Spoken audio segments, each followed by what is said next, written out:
Hello and welcome to this video. On this video I'm going to go through the 10 most overrated guitarists of all time. Objectives, not my opinion. These are the 10 most overrated guitarists of all time. And I will be going through them in this video in order of overratedness.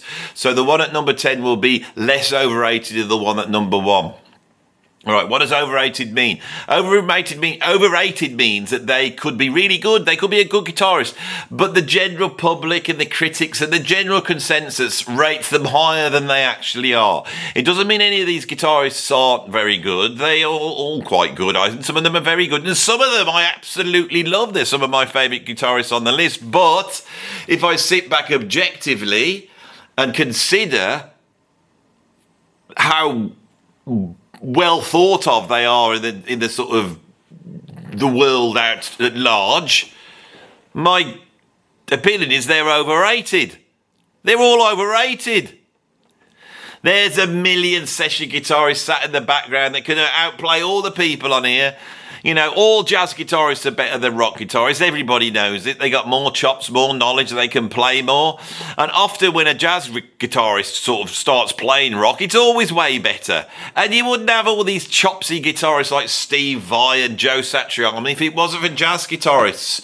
And the rock guys, they don't like that. They want to buy their little guitar, sit at home, learn some bar chords, some riffs, and some rock pentatonics, and then feel like that they can play the guitar. And then they have these heroes that they look to, they go, well, this bloke's really good, and he doesn't do all that. Or they say, like, all that fast stuff's got no feel. I only like people who play slow. They only say that because they can't play fast, you know. And they have their heroes, and their heroes are on this list. They're all good guitarists, good, average to good, I would say. All of them are average to good. But they are held up to be the greatest of all. Right, now, I've done this video before, and I put a couple of people on it, and I regretted it, and then people keep saying on that video, Andy, you've put this guitarist on, and you're saying they're overrated, they're not, and I'm thinking, I know, I was really just trying to fill up the space. Back then when I did the last one, I wasn't as adept. I probably overrated myself in terms of being a top 10 YouTuber. I think I could do the job. I didn't do it very well. So here, I wanted to come back to it, right, with a new list. A lot of the same ones are on, but a new list that... What's that bloody sound? There's a sound in here today. I think it's the radiators. I don't normally have heat in this room, as you can probably tell, but they got the radiators working. They're making a sound in the background. You can live with that, can't you? You know, come on. Ignore that sound. I know some of the hi-fi buffs are listening to this on their headphones. It's not a good idea anyway. And because it won't sound great. Sorry to point out the shortcomings with my videos, but I always do. Because in the end, I try and be realistic in my appraisal of myself, you know. Now, in terms of content, I am perhaps the greatest music YouTuber out there. But obviously, sometimes, you know, the technical things that surround my videos, maybe they're not as snappy as other music YouTubers, you know. And I did think this morning when I was coming in, I was thinking, you know, certain northern YouTubers that have, you know, had a go at me, albeit I've had a go at them, you know, they've got a hat, you see. And they make up with the lack of actual content, you know, substance, you know. They make up with it in a whole bunch of ways, you know, and one of the ways to do it is with a hat. So I've got myself a hat as well. So I'm hoping that this video will replace the 10 most overrated guitarist video. This will become, and it's got everything now. It's got everything. It's right, the list's right, and I've got a hat on. You know, you just have to put up with a little bit of radiator noise in the background. So you're ready to go. That's the introduction over. Now we head straight into the video. We go to number 10. Now I'm telling you, this is still going to upset people. I've listened to you. I've taken certain ones off. Andy Summers is no longer on there. John Abercrombie's no longer on there. Andy Latimer's no longer on there. They're not overrated, and I got it wrong, and I admit it. You see, I'm a big enough man to do that. I can come on here and be the big enough man and say I got it wrong. But I'm putting right what I got wrong. But you're still going to be upset People are they're going to be most upset of what I got at number 10. Now, at number 10, I have someone that's at 10, because I don't think they're that overrated, but they are overrated. Quite considerably overrated. And that guitarist is... Now, look, everyone calm down. Everyone calm down, right?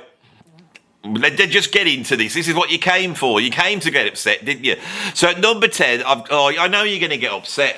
You're going to get upset when I say this one. This is. I'm opening up with a, and you're milking it now. And they go, "Come on, Andy, get on with it. I won't. I promise you won't be upset. You promise when I say who's at number 10 on my overrated guitarist, you won't get upset. You promise? Okay, let's go with it. So let's go for it. Can you speak properly, Andy? So at number 10, I have Mr. Jeff Beck.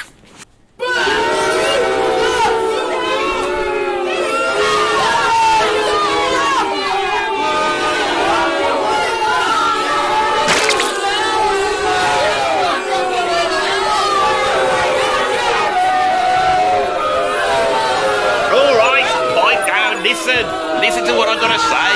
Pipe down, everybody. I love Jeff Beck. When he died, I was in my bloody garage in the middle of the night, almost crying my eyes out, going, "Oh, bloody hell, Jeff Beck's died. I love Jeff Beck." I love Jeff Beck. I love Jeff Beck. He's an amazing guitarist. He's great. He's a great guitar player, right? But when I did this list, I went and looked at these lists that the Rolling Stones do, a Guitar Player magazine have done. And you get these top 10 guitarists. These are the greatest guitarists in the world as far as anyone's concerned. And Jeff Beck's always in there. And he's always really high. Now, I can remember being sat backstage with some considerably well-known musicians in my line of business of when I used to be a proper drummer, playing in proper bands, unlike most of you, or probably all of you, who've never done anything like that, and then you're going to give me your opinion, which I'm not interested in, because I've got the actual professional experience to be able to bring some wisdom to this subject. Just remember it, and this story bolsters up that idea, you see. That's what I've done here. So I'm sat backstage, I won't say who they are, but they're very famous musicians. And they're all sat there backstage, and they went, "Oh, Jeff Beck, oh, he's amazing, isn't he? Oh, he is. He's the best guitarist in the world. I think he's the best guitarist in the world." That's what I mean by overrated. They're not saying he's good. They go, "Jeff Beck's the best." Oh, nobody could touch him, really. I mean, Clapton, Hendrix, they're all great. But I really think that Jeff Beck is the greatest guitarist of all time.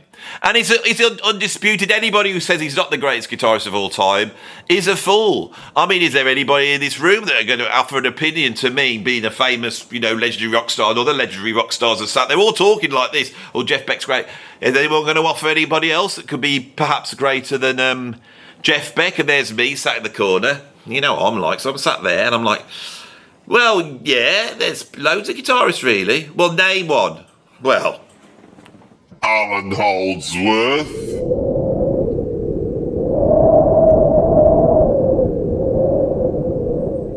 That was the reception I got, but without the radiator noise. Bloody hell, I thought that was Jeff Beck, please. Did you hear that then? I thought it was somebody was storming in. I thought they were going to take me off for hate crime. Jeff Beck's a great guitar player.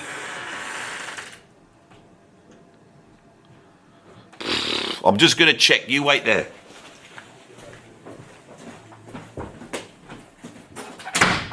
Yeah, I'm just chatting about Jeff. It's only my personal opinion. I haven't got into it yet. No. All right then. I won't say anything really hateful about Jeff Beck. No. I know people get offended, and when people get offended, you've got to make sure you don't offend anybody, especially certain types of people. Other people who get offended, like me, I get offended all the time, by the way. But when I ring you up, no, you never do anything about it. No. All right then. Okay then. I won't say anything hateful. Goodbye. Bloody hell. It was the Jeff Beck police. Right, where was I? Oh yeah, about to really bash Jeff Beck, wasn't I? And upset all the Jeff Beck fans out there, which I am one. I'm a Jeff Beck fan. He comes out in the 1960s, right? He does some groundbreaking stuff, as does Jimi Hendrix, as does Jeff Beck and a few other guitar players. He does a bit of feedback, doesn't he? And he's really good at that point, and he He does the Truth and Beck albums. You know, he gets ripped off a little bit for that. Led Zeppelin sort of get their sound. That's all great, okay? But the thing with Jeff Beck, he's not a writer, is he? Okay, he does sing, and he did attempt to sing a song, didn't he? The old Hi Ho Silver Lining, which is awful. Then he sort of languishes about, doesn't he? What's he doing? Beck, Bogart, Apathy, you know, the Jeff Beck. It was all quite good cover versions, you know.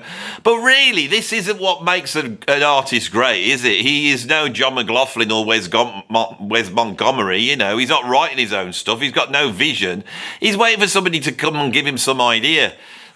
Then the Mavish New Orchestra comes along. And as he says, he goes, I'll do some fusion then. By the time he gets to do a fusion album in 1975, fusion's over. He copies that style. Then Tommy Bowling comes out, which everyone says copied Jeff Beck. No! He copies bloody Tommy Bowling, doesn't he? Then the most underrated guitarist of the 1970s, Ray Gomez, comes out, and he's doing all sorts of stuff, isn't he? He's playing this very fluid, fast blues-influenced jazz rock fusion, very exploratory. He's also doing sort of whammy bar stuff, playing harmonics. He's pulling from the mixolydian mode. Everything that becomes Jeff Beck's style is there before with Mr. Ray Gomez. Now, people who know, and there might be a few of you here, will say, yeah, it's quite obvious. A whole raft of guitarists copied Ray and other guitar players, and Jeff Beck was one of those. He was always following, and he was always pulling in musicians, like people like Jan Hammer and Arda Michael Walden, and play, but they're amazing. They're amazing, okay? Then, gets to the 1980s, Ray Gomez brings out the album Volume. Now, I'm going to play you a little bit of that album now, right? And I don't care about copyright. I'm going to put a real quick snippet on, see if I can get away with it. This is not Jeff Beck. This is Ray Gomez, right? Listen.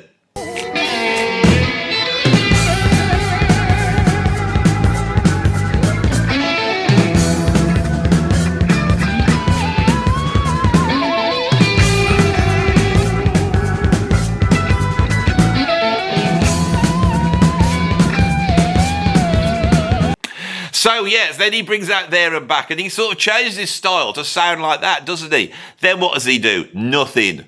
Flaps around fixing his cars, goes into the studio, gets all his mates in, does the Flash album, which is pretty awful, right? And then he returns to form with the, I'm not knocking the bloke. His guitar playing's amazing. I love him, right? I love Jeff Beck. My point is that when you look at it, he didn't write. He's not some chops monster. He can't shred. He's got a very personal style, but it could well have come from other people. So really, yeah, he's great. But maybe when people just go, he's the greatest guitarist of all time, and you've got to put maybe he's not quite as good as everybody's made out. Now, why do they do this? I tell you why. It's because he's got a really cool haircut, right? He's got the stance. I have been told by various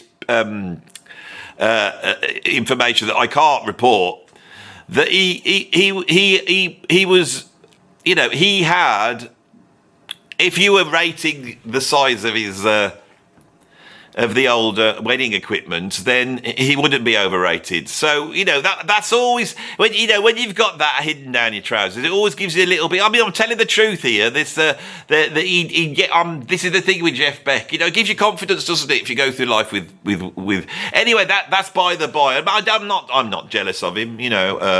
People think I've got it in for the posh people because I'm always going on about them. It's not really posh people I've got it in for. It's more the I'm going to move on for this, but Jeff Beck, when you look at Jeff Beck and examine him, I don't want to be examining him, don't you? Yeah, that's the wrong word. My brain's been, bloody hell, it's this hat doing it. He's really, really good. He's overrated, not loads, but he's on the list because he's held in such high regard, okay? So shall we just move on from number 10, Jeff Beck. I feel like I always have one. I'm going to regret that, aren't I? I'm going to be regretting Jeff Beck, Anyway. Do you hear that noise then? This is supposed to be my job. I come on here, I'm erudite and articulate and I explain these things. And here, when it really comes down to the only way I can really express the mental turmoil in putting. I don't like putting. Why didn't you put him on?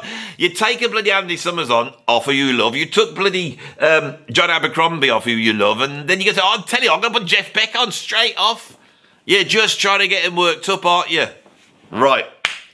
Number 9. Do you remember back in the 80s when guitaring went all through the roof? We had Yngwie Malmsteen. Well, first you had Eddie Van Halen, Randy Rhoads, Uli John Roth, John Sykes. They had all that lot coming. Then you had like bloody Steve Vai, Yngwie Malmsteen, Joe Satriani, Vinnie Moore, Marty Friedman, Greg Howe, Sean Lang. I mean, I could go on like this for ages. They were like buses coming along. You wait for a fast guitarist to come along, in the rock world, and then suddenly you're inundated with them there. Vinnie Moore. Well, there's Vinnie Moore there. Who's he chatting to? Him there, another one. Scott Mishu, Richie Kotzen. There's bloody billions of them. Now, every single self-respecting hair metal band in the 1980s, every single one, right, was redeemed by the fact that they got someone like Warren DeMartini in there or George Lynch. They all had these fantastic guitarists. There are billions of great guitarists in the 1980s, Every guitarist had a Megadeth, had bloody Marty Friedman. And all us musos who liked our jazz fusion, we got pulled back into the rock. I'm buying all these rock albums. I'm listening to the guitar solo. Oh, look for Jason Becker. Oh, he's amazing. What about bloody, Cheekbones, Nuno Bettencourt. God, he's amazing. I could go on and on and on. There's one I'm trying to remember that I've got albums by him. What's his name? Oh, There's always somebody I can't remember. Look, you've come up with loads, Andy. Just keep going. There's loads of them. Loads of them came out at that time. Not D'Angelo. What was he called? Michelangelo? Yeah, that him. Is he the one who played 2 guitars at the same time? He was the one that was really fast. Chris Imbatelli.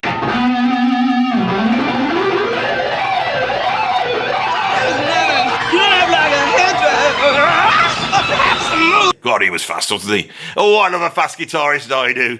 Oh, it's like, when you can play really fast, it makes up for things, doesn't it? You know what I'm saying? That's why Jeff Beck he probably learnt to play fast. You ever heard him trying to play fast? He stopped using a plectrum at some point. A plectrum is the English for pick.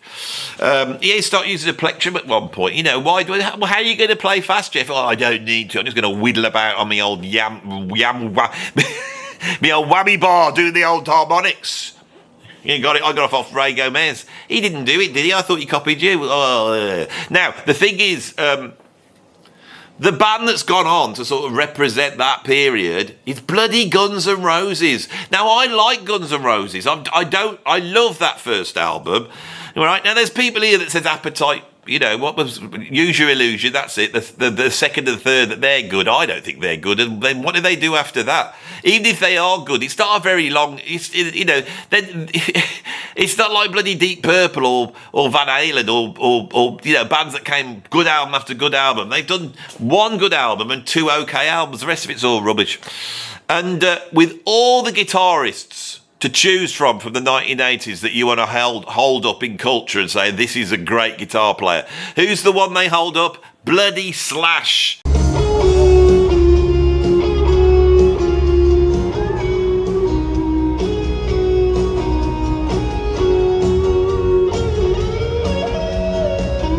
You know why? Because that first hit single they did, the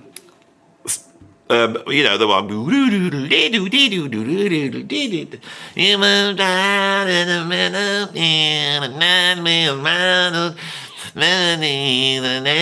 can't even remember the bloody name of it. This is what happens when you get old. That one anyway. Sweet Child of Mine, it's called. There's a long guitar solo on it. I like a long guitar solo. I was quite respectful of them when I first heard that single back in 1985 or when it was 86.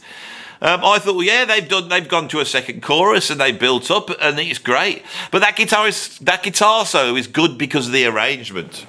Slash is not a bad rock guitarist, but he doesn't hold a candle to any of the guys I just mentioned. Let's be honest. Now, if you go, well, that doesn't matter, Andy, technique doesn't matter, playing able to play fast doesn't matter. Well, then what bloody does matter? What's he doing? What is Slash doing? Play with feel. Is he really playing with feel? Right, what's playing with feel? Bending the note up? Is that playing with feel when you bend the note up? Why is bending a note up got more feel than playing fast? In classical music, they don't have this. Every note is played with feel or not, whether it's fast or slow. They don't have this. They don't have this weird division. You know why? Because classical musicians are all trying to learn how to bloody play. Unlike rock guitarists, it's the biggest Emperor's New Clothes is the bloody bullshit that rock guitarists come out to justify. Well, they don't have to learn anything or do anything. And this is why they like Slash, because they believe if you have your guitar low slung, right, and then put a big hat on. I've done it today. You put the hat on, cover the thing like that, put a cigarette out of your mouth, and then do some chunky riffs, and that's it. You're a guitar hero. That's all you got to bloody do. You know, bloody Slash. You know. And what is he called Slash for? I mean, of course, in America, a slash is when you cut someone, but that's not what it means in England. A slash is like, I'm going to have to go for a slash. That's what it means. I'm going to have to go for a slash. I mean, what sort of name is that? Right, at number 8, this bloke's a pretender. And I can't stick this bloke for a number of reasons. At number 8, I've got Tom Morello from Rage Against the Machine and Audio Slave.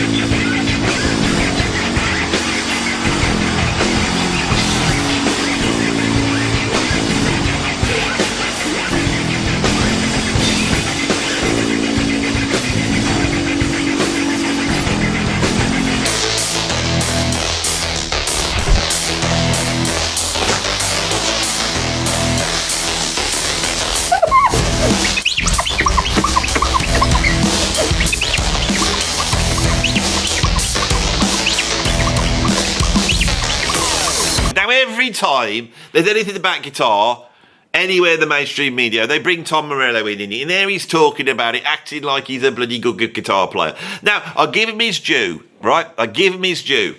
When he joined Rage Against the Machine, realising he couldn't bloody play fast or melodically, or, you know, I've seen he had like a hair metal band beforehand. You go watch the videos, he's bloody awful. He can't string a decent guitar solo. They've got no musicality whatsoever. That's what he is, you know.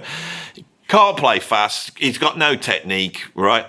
But on the first Rage Against the Machine, he had the idea of getting himself one of them Digitech whammy pedals. Now, this isn't a wah-wah pedal. This is when you press it down, it goes wee, wee, wee. So he gets that. He wires in a little switch into his guitar so he can switch it off and on. And then he emulates the sound of someone scratching by basically rubbing his hand up. And with those 3 tricks, the world has decided that he is one of the most innovative guitarists of all time, one of the greatest guitarists of all time, and any top 20 guitarist will have to have Tom Morello on there. Well, I'm telling you something. Anybody can do all that nonsense, scratching and plucking. Now, why doesn't he try and play some notes? I'll tell you why. Because as soon as he starts to play any notes, then you start to see the bloody shortcomings. One thing Jeff Beck never had. Shortcomings. So, look, I got my notes here, and I've lent them against my stand. The phone keeps switching off, and then I'm wobbling it about a bit. I know that, so I do apologise for the ineptitude that's on display in this video. So, Tom Morello, right? It's a very small amount of stuff spread a long way, isn't it? And I don't want to hear it anymore. I tell you that. Do you really? No, we've had that. We've done by.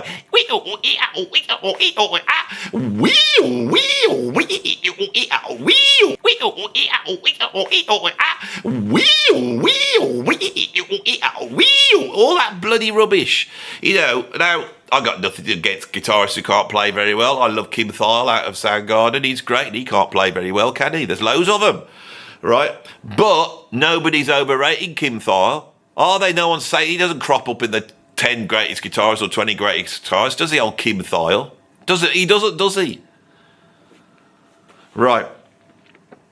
This is going better than the last one. I just can feel it in my bones. Right. At number 7, I've got from the Red Hot Chili Peppers, John Frusciante.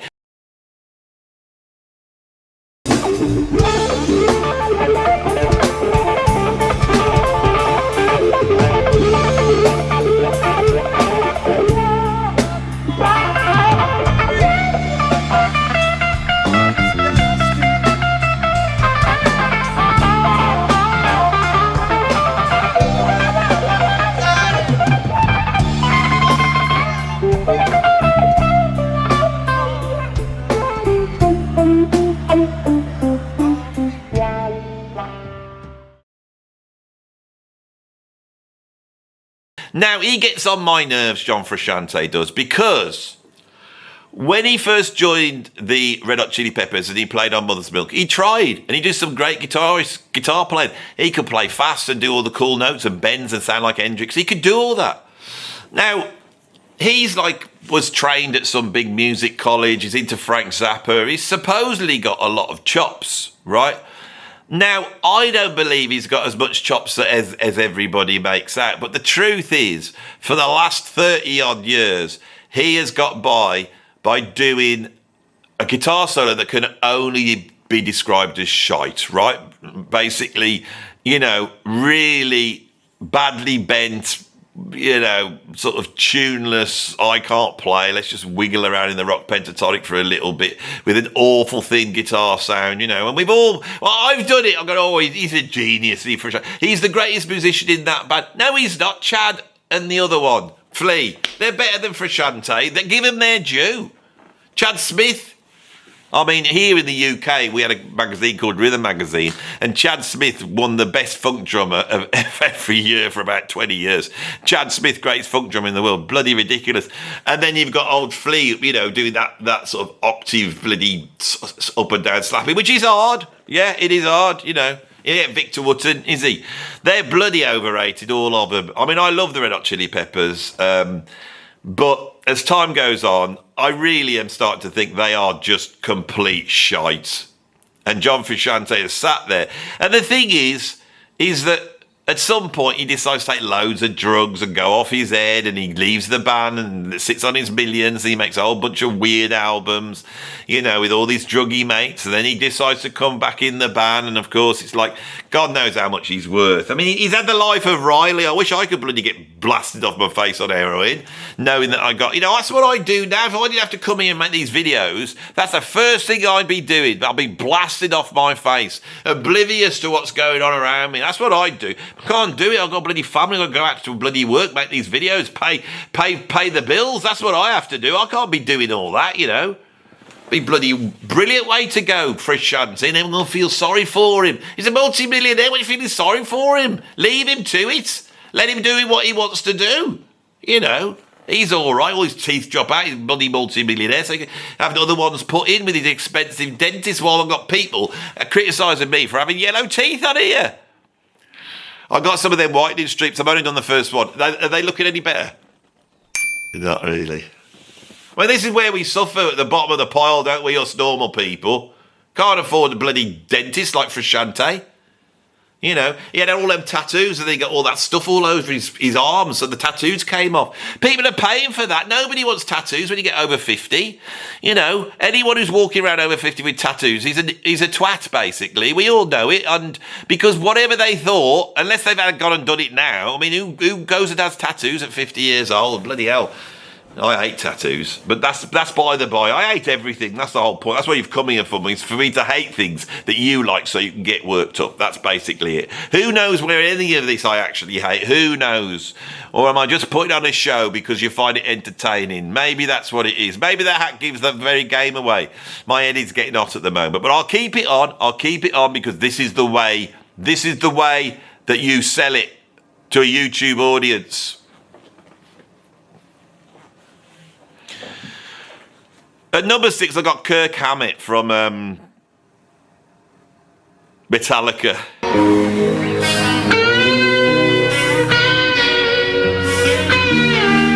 Now, you're probably going, who was overrated him? This is a bit different. All the ones up to here are definitely overrated. Kirk Hammett, I think everybody knows he's a bit rubbish, don't they? They all know it. They all know her Hammett is a bit rubbish. But he is the most successful rock band of all time. And no one says it to his face. And now I'm getting a lot of videos online where you got Kirk Hammett talking. And the way he talks is weird, isn't it? He's got a really weird way of talking. Okay, so as we were flying into Hanover, I realized, wait, this is where everything went down. Lagenhagen. That's Lagenhagen. Wait, these guys have something different to offer that none of these guys are even touching. A lot of anger. Just tamp it down, you know. It's not there. Not there anymore. I'm not angry. Glug, glug, glug. No, I'm not angry. Glug, glug, glug. And she's like, and I thought, I am Kirk. And then I kind of realized, you know, if they can do it, why can't I? Yeah, we'll still be around. Okay, thank you very much. All right. He sounds like someone who's got no social skills that should have never ended up in the most successful band of all time because they don't really know how to interact. So they've learnt a vague idea of how to interact and they do an impersonation of it. You know, and he feels like he's gone, well, move your voice up and down and get animated and just say whatever comes into your head, which is what he does. And I don't know. He makes a lot of the fact that he was taught by Joe Satriani.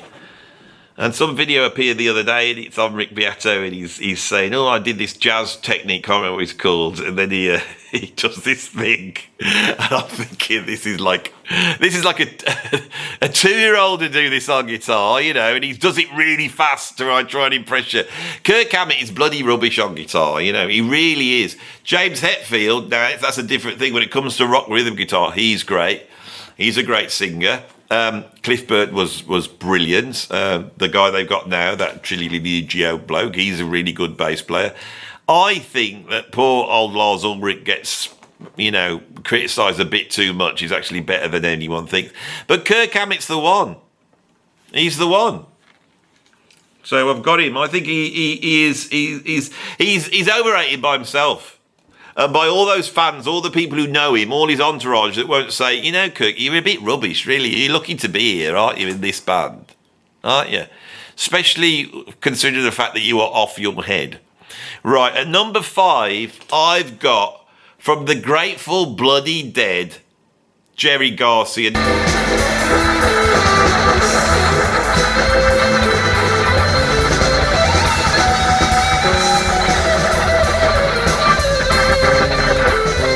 Now, my fan base can't get their head round it, right? Andy likes weird music, doesn't he? He loves Ornette Coleman, all the free jazz stuff, and he likes psychedelic rock and prog and jazz rock fusion. So he's going to like the Grateful Dead, isn't he? He's going to like the Grateful Dead. I mean, Jerry Garcia, this is what actually people say. Do you not know Jerry Garcia jammed with Ornette Coleman? Yeah, I know he jammed with Ornette Coleman. He jammed on the album Virgin Beauty. I know about Jerry Garcia. I've listened to him. I know what he sounds like.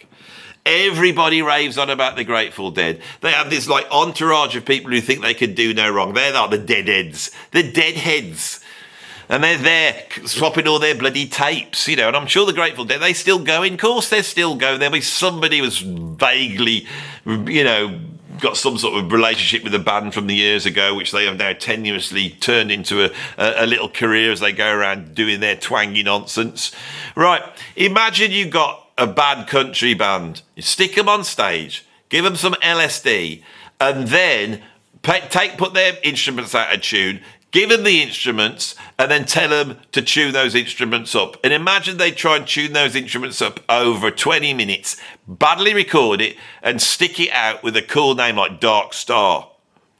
Right? And this stuff will only make sense to other people who are also blitzed out of their face on LSD, right? That is what the Grateful Dead are, right? It's like the worst thing. It's like Americana being played ineptly by people who are off their face. Now, in the 70s, they did an album called Terrapin Station. That's quite a cool album, that is. I don't know whether somebody actually got them not off their face and they went in and made a decent album. And when I hear that, the guitar playing is really good on that. Now that makes it worse. If Jerry Garcia can play better than he makes out, that twangy nonsense that he does, right? Jam bands, this is the worst idea. Only musicians who have worked and understood the esoteric aspects of jazz improvisation should be allowed to jam. We can't have the hoi polloi, the willy-nillys jamming on things. And the band that's put that into people's heads is the Grateful Dead, which sounds crap, but is liked by people who want to go to a rehearsal room with their mates and just jam away on a load of bloody twangy nonsense, right? over some open chords or whatever it is they're going to jam on. And then they go, well, that's great. And they can get stoned off their face and then point to Grateful Dead and it justifies them. That's what Jerry Garcia's all about, you know. He is overrated. He shouldn't be mentioned in any list. Every guitarist on here, I've got off a top 20 list. I used 2. I thought any guitarist that's been put in the bracket of this guy is in the 20 greatest guitarists of all the guitarists that's ever lived in the whole history of the world, of all of them, Jerry Garcia is better than Alan Holdsworth. He's better than Lenny Bro. He's better than Charlie Christian. He's better than Barney Kessel. He's better than T-Bone Walker. He's better than Guitar Slim. He is better than Chet Atkins. You know, this just is bloody nonsense. These are overrated. Don't come in the chat and say, oh, I actually quite like Jerry. I don't care whether you like him or not. It's not whether you like it or not. It's whether the consensus overrates how good they are. And with Jerry Garcia, he is massively overrated. God knows I even know his name. Right, who have I got? This is ridiculous.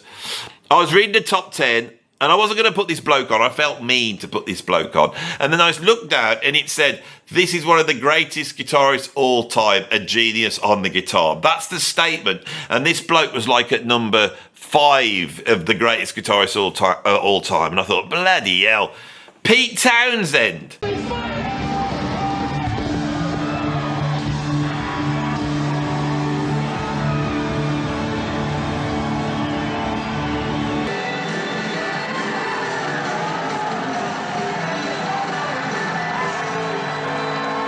Pete Townshend, right? There's a whole bunch of guitar heroes in the 1960s. We all love them. Hendrix, Peter Green, you know, we got Jeff Beck, we've got Jimmy Page, Richie Blackmore, and you get Tony Iommi a little bit later. There's a whole bunch of them there. Now, what all of those could do is a guitar solo. They could all do a guitar solo, but they could also slash away doing bar chords without any real rhythm and no sort of riffage, right? Because any guitarist can do that. And that's what Pete Townshend does. Now, I think he's an incredibly talented man. He's a talented man as a writer. He's written brilliant tunes. As a guitar player, I don't know. Now, we have to mention this with Pete Townshend, right? When I was a kid, in 1975, the film Tommy came out, and it was a big deal. And they kept showing clips on the TV from it. They go, the Who have got this new film out called Tommy. Now, at that time, I was 7 years old. So I didn't really understand what this film was. And they used to keep putting it on. I didn't understand what was going on at all. What I could tell as a sort of 7-year-old is there was this bloke with no shirt on who would go running through fields singing, I'm Free, over and over again.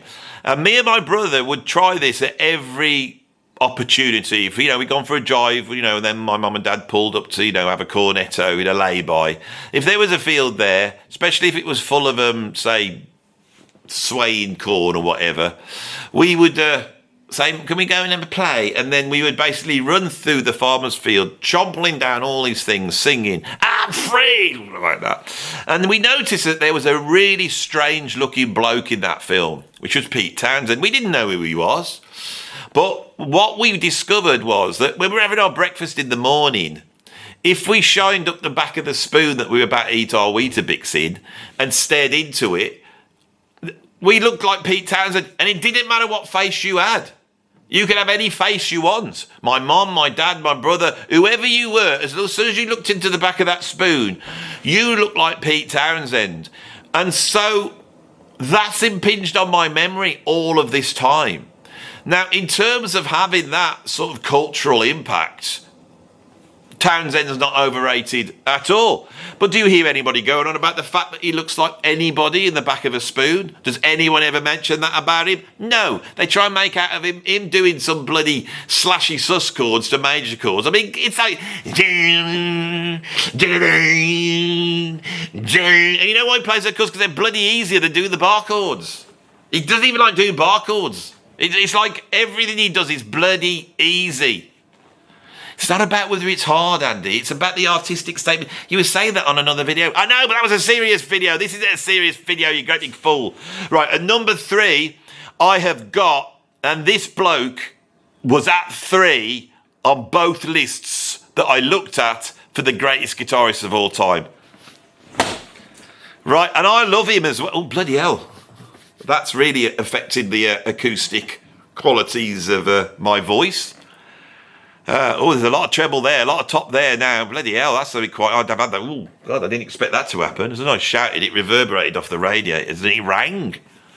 You know, some horrible tinny sound with no bloody bottom end, which is a little bit like the sound that we get from this guitar player at number 3, the 3rd greatest guitarist of all time, you know, according to everybody. Now, I love this band and I love this guitarist, but he's bloody overrated. Jimmy Page.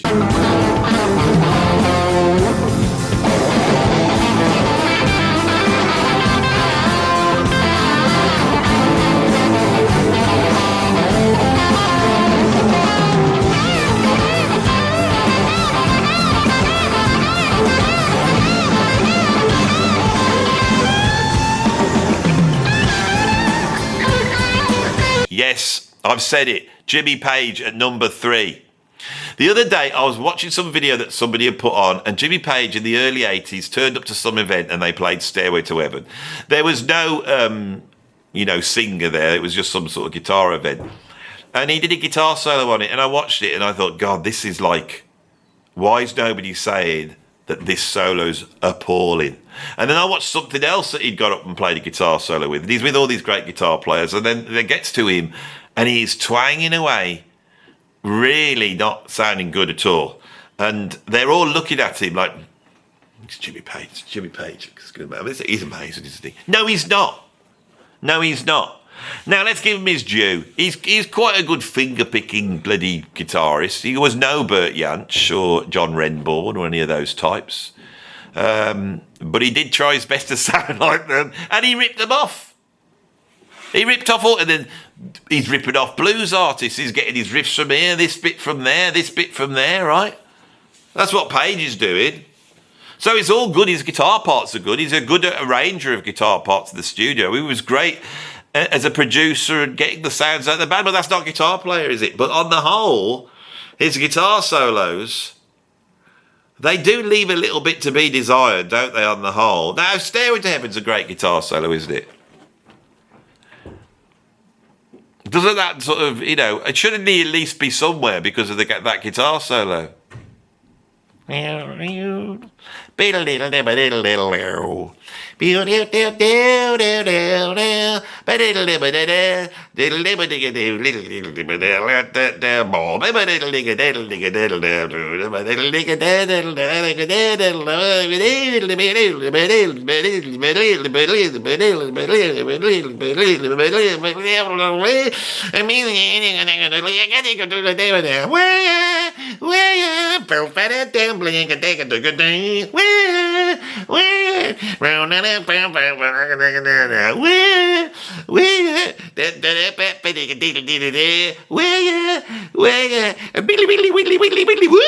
Right, that's the guitar solo. Now, I've sung it there, and if you actually break it down as I did with my incredible a cappella vocal skills and scat my way through it, it's a bloody rock pentatonic, and it's all the same bloody phrase over and over again. Right, there's this fella, and I've never met him, but many substandard guitarists will pay tribute to him, the great Ernie Diddley. Now, Ernie Diddley, his name has gone down in history amongst guitar players because sometimes they play the Ernie, and then you get the diddly, diddly, diddly, diddly. Now, Pagey does a diddly at the end of his Stairway to Heaven solo. Now, come on, be honest. It's like, we've written the greatest song of all time. Oh, have we? Yeah, I'll stick a guitar solo down on it. So when you do this guitar solo, because this tune is building up over like 6 minutes, it gets bigger and bigger. Before we go into before we go into that, we need something that's really, really good to finish this solo. What have you got, Jimmy? How about a diddly? Yeah, diddly. Stick a diddly in. Are you going to do an Ernie? Nah, it's too hard. Ernie diddly sounds like this. Ernie diddly, Ernie diddly, Ernie diddly. Right. So this is Burt Weedon 101. Do you know what I'm saying? Jimmy Page. Overrated. I love him. I love Led Zeppelin. But they just should have had a better guitarist on hand to do the guitar solos. I mean, Deep Purple realised that with Richie Blackmore. He nearly made the list. I like Richie Blackmore. But the thing is, you got Richie Blackmore, and he's great, and then they go and get Tommy Bolin in, and the difference is ridiculous. This is Tommy Bolin's guitar solos on Come Taste the Bandcamp compared to Richie Blackmore. I'm not knocking Richie Blackmore in terms of his vision and stuff like that, and he does do cool guitar solos. He could well be at number 11. 12, I could have Tony Iommi. 13, Eric Clapton. They're all rock guitarists. They're there because they bloody happen to be there. They don't get there by bloody being the best. They just happen to be there at the right time, in the right band, and have a modicum of talent that they could apply and not do the worst things possible. That's what these players are. Let's not beat around the bush. But at number 2, this is definitely so bloody overrated, and I love him. But at number 2, I've got Prince.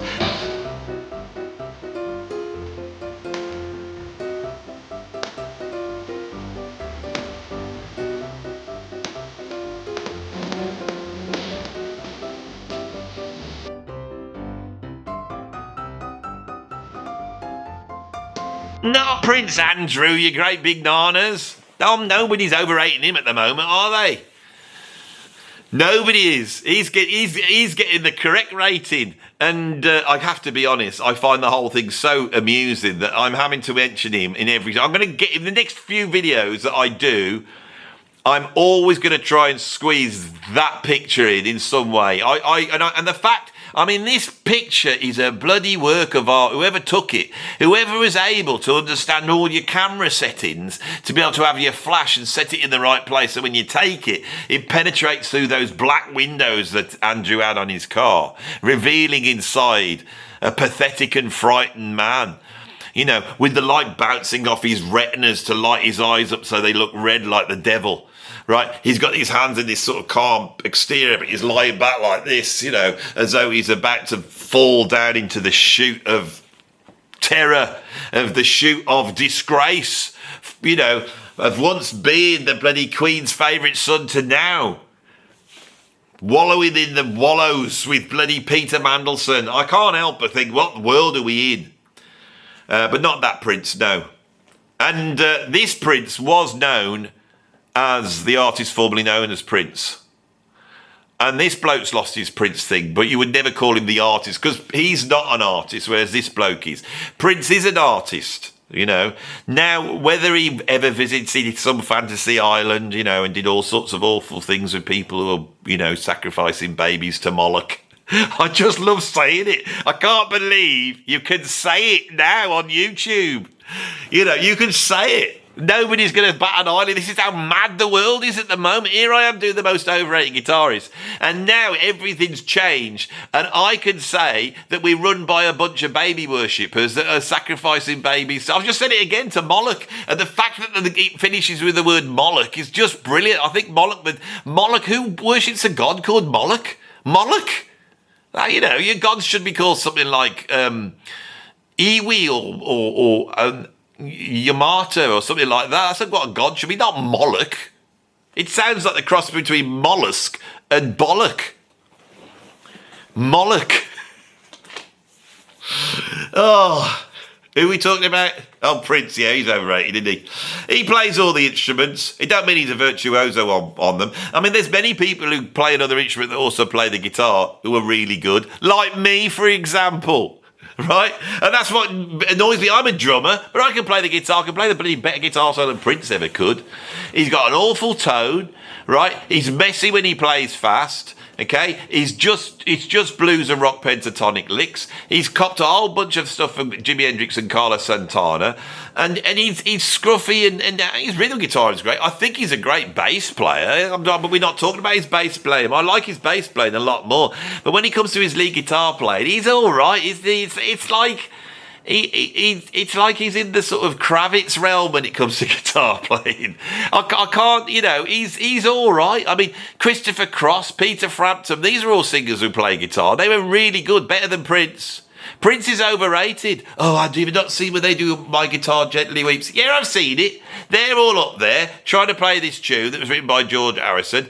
And there's Prince, who has to always steal the show. Ever seen that thing when James Brown gets up That video where James Brown gets up Michael Jackson, he comes all natural and does his thing, and he's amazing. And then Prince is like, he jumps on stage, goes, I'll be better than Michael Jackson. Give me a guitar, I'll do the splits, I'll sing really high. And he starts dancing around on the stage, trying to do it. And he doesn't realise these big sort of Doric pillars that James Brown's got on his stage to represent Mount Olympus, you know. Mount Olympus. We all know what was on Mount Olympus, that bloody temple, Epstein's temple. Anyway, get off this, Andy. I can't help it. I can't believe I'm allowed to say it. There's so many things I can't say that when the thing changes, then you are allowed to say something. You just keep saying it over again. Moloch, Moloch, Moloch. I can't stop saying it. Andy, they'll get you. They're not going to get me. They're not going to do it. They're not going to draw any attention to it at all now. They're just going to say, oh, no, just stop talking about it. Go on, do something else. You know, what about the Dow? The Dow's doing well, isn't it? The Dow's doing well. And the whole time in Bondi's saying that, the Dow's doing well. The whole time she's saying it, she's got this voice in the back of her head. It's going to, you got to kill a baby or two, boy. You got to kill a baby or two. I'm not going to explain that joke too much, but those of you who might be able to see the deeper ramifications of that joke. It's just a joke, I'm joking. I don't think anyone sacrificed babies or worshipped Moloch. I don't believe any of it. They're all very upstanding people. Right, shall we go to number one? I can't be asked talking about Prince. He's dead, he can't defend himself. Right, at number one, of course, you know who I'm going to have. Don't you? You know who I'm going to have. It's Dave Gilmour. Charlie, do you want to have a go at writing some lyrics? So he wrote lyrics as well, but in them he included a couple of stanzas, you know, verses of mine, and then Polly joined in the process. So it's all three of us have contributed, but the Man in the River is a thing that Charlie came up with that's just got a magical visual thing to it, and other brilliant bits about the grains of sand and things that Polly put in it. It's one of those strange ones. It's very hard to tie down the whole process and how it got to where it got to, but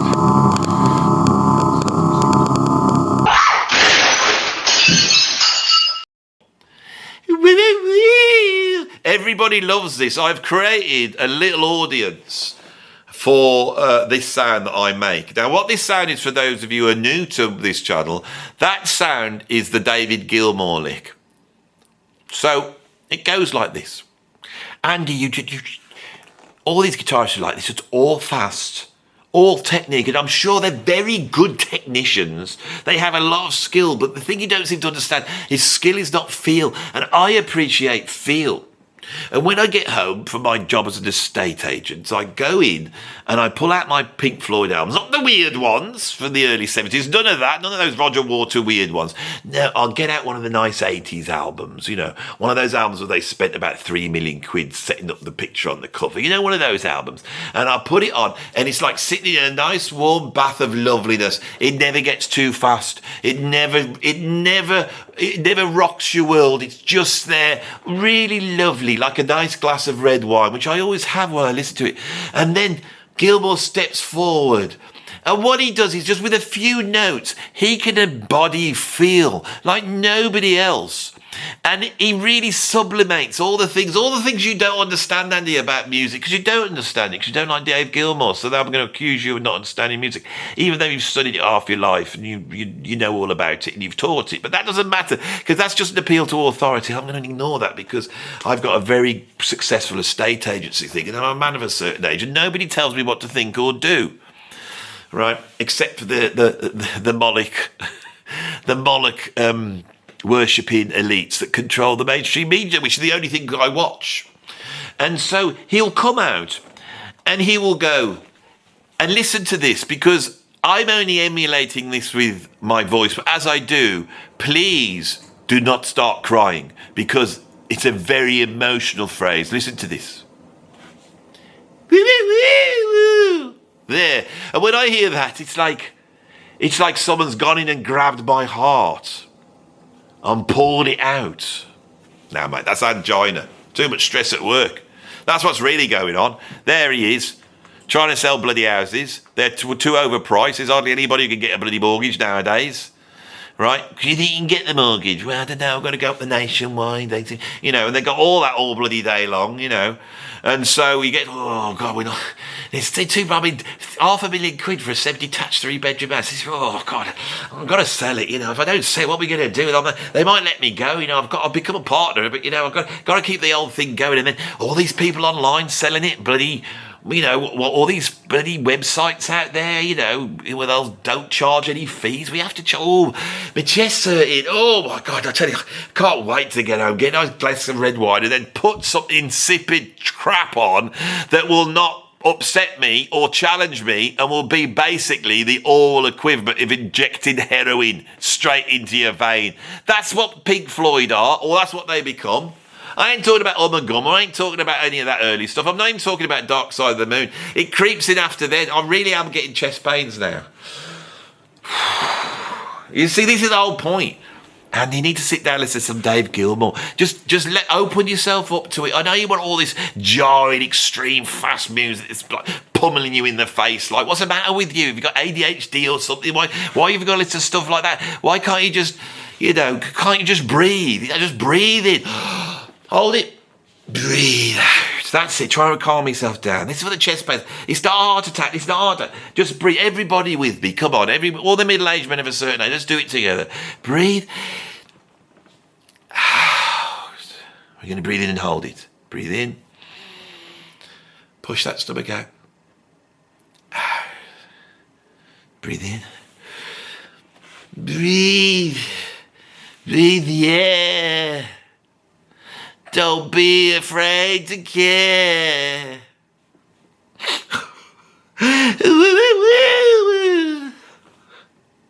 Nick Mason. Breathe the air.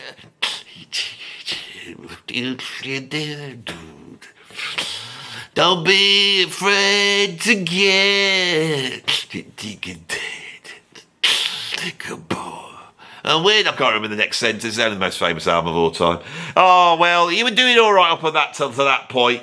But this is why I think Dave Gilmour's an overrated man. He's overrated in every single way, right? He's incredibly rich, right? He's incredibly posh. When you see interviews with him, it looks like they're interviewing the local lord, you know, whose ancestors at some point probably went around raping all the women, the wenches on his land, you know, and he's miffed that he can't do such a thing. Not that he'd want to now because he's got older. Now, I've said this before, he's been on Rick Beato a few times, and the first time I found him a bit stuffy, but he'd warmed to Rick on the second one, and he relaxed a little bit, and he was a little bit more jaunty, old Gilmour was. But the thing that upset me, and I've said it on every single video, is I'm watching it, and am I the only person that's noticed this? But he's only got half a moustache. I know I've said it before, I know I'm going over old material, but why has Gilmour only got half a moustache for? Why? Now, it could be genetic. It could be inbreeding. You know what they're like, the aristocracy. You know what they're like. You know what they're like. A lot of inbreeding. And maybe his ability to grow full moustaches down to his lord-like genes. Or maybe he had some accident. Maybe in his younger days when they used to maybe smoke a bit of the old marijuana, maybe he was hot knifing it one day, and as they were trying to light it up and get it going, the flame shot up and burnt off a part of his moustache. Now, if that's the case, Dave, tell us. Because I think no one's going to judge you now. I think we all expected you to have partaken. Although they didn't, did they? It was only Sid Barrett that did. I think they must have had a bit of the old puff, though, mustn't they? Many rock stars were sampling the old puff, weren't they? The old puff. And at that point, I feel like I've now arrived at the end of this video. It's been a journey for all of us, I think, down this almost hour-long exploration into overrated guitar players. And I'm hoping now this will replace the actual, I have to admit, quite substandard video that I'd put up before. Substandard, but widely viewed. So it's win-win for me now, because hopefully this will do very well. Everyone will click on it. A lot of people who watched that and made it such a well-viewed video, a couple of years ago, probably forgot that I even did it, So I'm getting to that point where, bereft of ideas, I've thought the best thing is probably just to go over the old ideas again. But you don't mind, do you? And I feel that my skills as a top 10 music YouTuber have, this is why I could do an hour like this. Most people would have had this done in 15 minutes, but they wouldn't have really been saying anything. They just read a little bit about Wikipedia and then put the photograph up and then moved on. That's all they would have done. And then that's called letting the title do the work. I don't do that. I give you substance. Now, it might go on for long, right? But you are dealing with the best here. This is like the best when it comes to this. I know there's other top 10 YouTubers. You can go watch them if you want, but this is the best there is, okay? And there's a certain point when we get to the end of the video, and I think I look back at what I've just done, and I feel proud of what I've just done. I know that my skills are getting better, and I think it's only right for me to go on start replacing some of the old videos. So they'll all be coming at you. They'll all be coming at you now, if that's okay. Now, at the end of all my videos, for years and years, I used to always say like and subscribe, become a patron and all that stuff. I don't think it makes any difference, I really don't. I think if you say it up front, it probably does, but I can't be arsed with that. I like to get straight in there. So that was my 10 most overrated guitarists ranked, and Dave Gilmour still occupies the top spot. Of course he does. He's the platonic overrated guitarist. If you like him, that's good. You can like what you want. You don't have to listen to me. If you don't agree, right, just say, well, I don't agree with you, Andy. That's all you got to say. Oh, yeah. You don't have to get angry. You don't have to sort of cast aspersions on my knowledge or my manhood or anything about me, my yellow teeth. I've heard it all. You won't worry me. I've got Dr. Dent's bloody whitening stripes. I've only done it once. They've gone up. They've gone up by 1 grade. I got a feeling you do them and it lasts for about 2 weeks and you've ended up spending 25 quid on a box of nothing. That's what I think with the old Dr. Dents. But they're the ones I'm using. I'm advertising them here now. So if you want to try them out, if you've got yellow teeth like me and you want to make them more whiter, if this doesn't work, then please, somebody, rich viewer, stick about 250 quid into the old PayPal. So there you go, Andy. This is for your teeth to be whitened. And I promise you, I will do a whole video on that for you. Come on. If you really want to see white teeth, I know you Americans can't deal with us British teeth. I know that. I mean, at the end of the video, so I've got the hardcore viewers watching right now. Those are the sites that will put money in the PayPal tip jar. I promise you, and I'll give you the change back. I will promise you, I will do it. And we'll film the whole thing. If you put the money in, come on, no other YouTuber's going to do this, and everybody wins. You haven't got to look at my yellow teeth anymore. I'll get them whitened up. I'll have white teeth, right? I'll be able to go through life more confident and smile more and not have to talk like this all the time because I'm ashamed of them. So it will rid me of my shame, and shame's a terrible thing, right? Now, please, if someone's got to do it, come on, and you've got to label, this is for your teeth. This is for your teeth, right? If everyone pours the money in and there's too much money, then I will do a top 10 YouTubers with yellow teeth, and I will offer the same dental work. It'll be all the British ones, really. I mean, I ain't going to be offering it to that bloody Scott lady, Prog Corner. I mean, he looks like a hobo, but if you've seen those teeth, I'd love to know how he's got those teeth that's so bloody white. What's he doing? Can't be making that much money that you can get the teeth whitened. I'll get him on as well as an advisor. I'll do the whole works. It'll be the best video I've ever done. It really will, but I ain't paying for it. I'll live with them. I'll live with the yellow tooth stones. If it upsets people, good. There you are, you bastards. Somebody put it in, right? When I ordered the box, it came with this thing that you could check. It's like you sent off and it said, how yellow are your teeth? So I took a photograph of it and they bring this chart in that they put through the post. It cost me a lot of money just for this chart to be bloody delivered. But it has come. Do you want to show me? I'll just go and get it now. So this is the chart. It's bloody massive. I don't know what's going to be this big, but that's the chart. Apparently, that's how yellow my teeth are. You see that there? That's how yellow they are, you see? Now, what we're going to do is we're going to try and get it to about that level there. Okay? And so, this is a good plan, this is. I quite like this. Anything that sort of gets money in the bank for me, I love. Yeah, go on then, rich ones. You know, I know some of you are rich, you've done well, middle-aged men, you've done well. You sat there, what should I spend my money on? Oh, I could buy anything really with it. I could buy whatever I want with it, you know. Oh, what shall I do? Shall I buy a tarantula? Pet tarantula now, I don't really like spiders. Maybe I could get some canoeing lessons. But all that's a waste of money. Think about this. If you were to pay for my teeth to be whitened, right? You're going to be immortalised in video form. And I will be able to then not only create a video on your kindness, which will make everyone think that you're really a kind person, it will boost your virtue out in the real world, but also every time you put a video on of me and I smile and you see that whiteness penetrating through the lens straight out to the millions of people who watch this channel, you will be able to feel good about yourself. And I know that in a few years' time, because you're probably getting on, when you are lying on your deathbed, you'll be able to think, you know something, I didn't do much with my life. I was a good dad, I brought my kids up, and they did all right, you know. But perhaps the greatest thing I did for mankind was to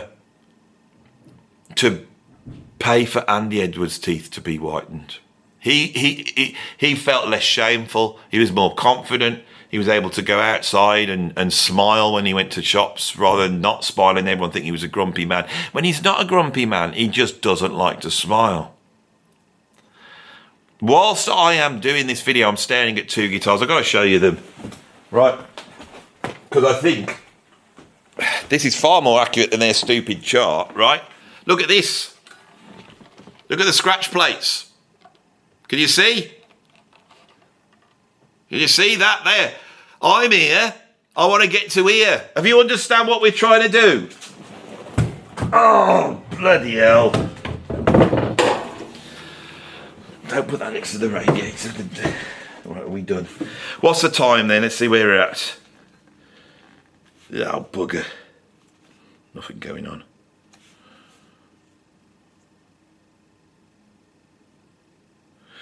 Oh, sorry. Forgot you were here. Thank you. Bye-bye.